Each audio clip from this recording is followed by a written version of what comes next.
as hundreds of illegal migrants are currently crossing the channel in the biggest surge of small boats so far this year. More than 100 migrants were then seen crossing the channel. 12,000 people across a strip of water 20 miles wide in the first 5 months of 2026 alone. Not in a year, not across 2 governments, not in a decade of broken promises, in 5 months, while the Prime Minister who pledged to stop the boats was busy resigning, while his successor was positioning for a leadership campaign, while Downing Street went silent, and the boats kept coming. That is where Britain stands on the 27th of June 2026. And the government that promised more than any before it to fix this, has nothing to say. Before we go through every number, every broken promise, every policy that failed in real time while ordinary British people were told things were improving, let's be honest. The mainstream media covers channel crossings in brief, a new record, a tragedy, a ministerial statement, then nothing until the next one. That's why British front media exists. Subscribe now, because what follows is the most complete picture of this crisis you will find anywhere, built from government data, parliamentary records, and the numbers they don't put in the headline. Reason number 1, over 200,000 people have now crossed the channel since 2018, and the government is treating it as background noise. This is the number that should end the debate before it begins. As of June 24th, 2026, the Home Office has detected 204,098 migrants crossing the English Channel in small boats since records began in 2018. 204,000 people across a 20-mile stretch of water in 8 years. The pace has not slowed. Around 44,000 people were detected arriving in the UK via unauthorised routes in the year ending March 2026, roughly 3 times the number recorded in any year between 2018 and 2020. In 2025 alone, 41,000 people made the crossing, the second highest annual total ever recorded. And in the first 5 months of 2026,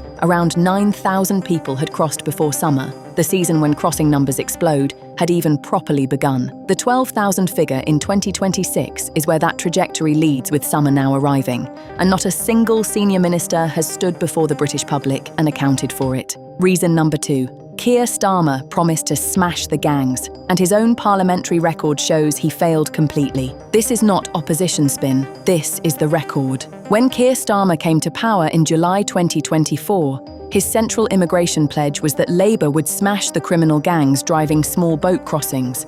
It was on the campaign material, it was in the speeches, it was the entire basis on which he asked the country to trust Labour on migration rather than the Conservatives. By March 2025, the scale of the failure was already undeniable. In the 9 months after the election, 29,162 people had crossed the channel illegally, a 31% increase on the same period 12 months before. MPs stood in the Commons and asked the government directly, how many gangs have actually been smashed? The minister could not answer, not because the answer was classified, because there was no answer. The promise that defined Labour's migration policy had produced, by its own metrics, nothing. Reason number 3. The one-in, one-out scheme with France returned just 605 people against a backdrop of 41,000 arrivals in 2025 alone.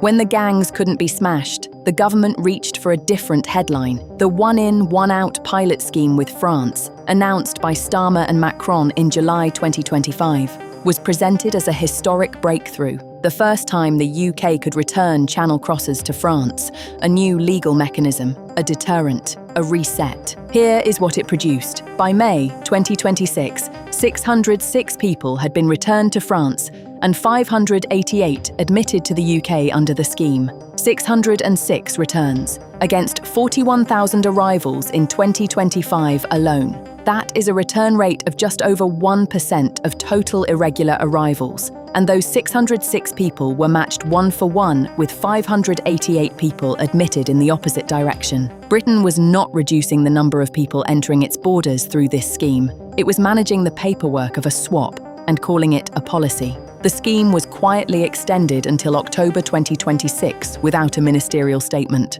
without a press conference, without anyone in government standing up to explain why a scheme that returned 0.6% of the people who had crossed was being continued rather than replaced. This is what silence from Downing Street looks like in practice. Reason number 4. The asylum hotel bill is running at over £8 million a day, and the government cannot tell you when it ends. Somewhere behind every crossing statistic is a cost, not abstract, not theoretical, actual pounds of public money leaving the Treasury every single day, spent housing people in hotels because the asylum system cannot process them fast enough to place them anywhere else. In the House of Lords, Lord Davies of Gower confirmed the figure. Housing asylum seekers in hotels costs taxpayers over £8 million a day, nearly £3 billion a year. At the peak in 2022, that figure was £5.6 million a day just for Channel arrivals, plus a further £1.2 million for Afghan evacuees. It has only grown since. The National Audit Office estimated in May 2025 that the asylum system is likely to cost over £15 billion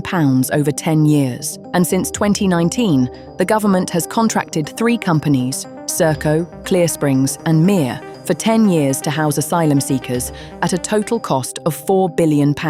Contracts running until 2029, regardless of whether the crossings stop. The government says it will end hotel use by 2029. A parliamentary committee examining the Home Office's management of asylum accommodation said the government had failed to share a clear strategy for how it would do so, and warned that making promises without a delivery plan risked undermining public trust still further. That assessment was published. It was read. Nothing changed. Reason number 5. The nationalities arriving cannot be returned, and the government has known this for years. Here is the detail that makes the "smash the gangs" promise not just a failure, but an impossibility on its own terms. You cannot deter a crossing by threatening deportation to a country that will not take the deportees back. In the year ending March 2026, the top nationalities arriving by small boat were Eritrean at 18%, Afghan at 11%, Sudanese at 11%, Iranian at 11%,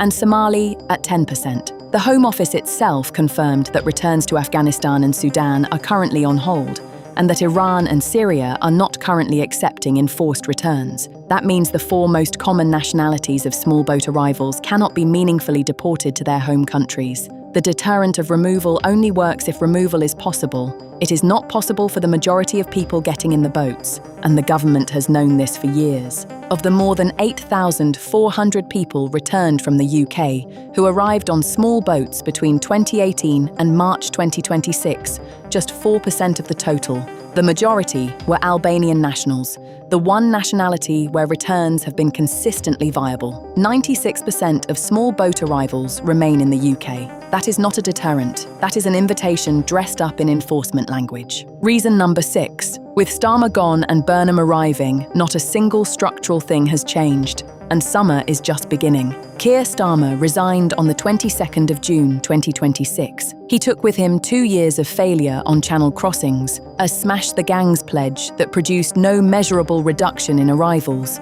and a France deal that returned 605 people against a backdrop of 200,000 total crossings. And the successor government, whatever shape it takes under Andy Burnham, inherits every single one of those structural failures intact. The crossing price has fallen from around €14,000 in 2018 to under €1,500 in early 2026. The gangs have not been smashed. They have become more professional, more efficient, and cheaper. The average number of people per boat has grown from 7 in 2018 to 63 in the year ending March 2026. 72 nationalities were recorded crossing in that same period, up from just 24 in 2019. The crossings have not narrowed, they have broadened, deepened, professionalised. While British taxpayers pay £662 million to France between 2026 and 2029 to prevent crossings, money that has not stopped a single summer surge in 8 years of being paid.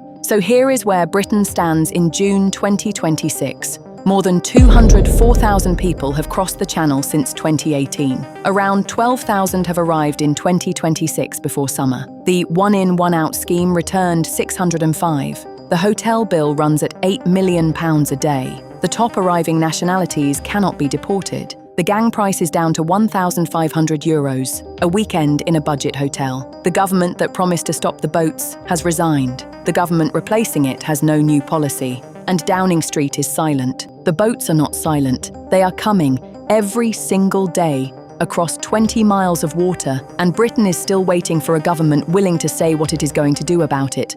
Not in a press release, not in a pilot scheme, not in a promise, in results. Subscribe to British Front Media.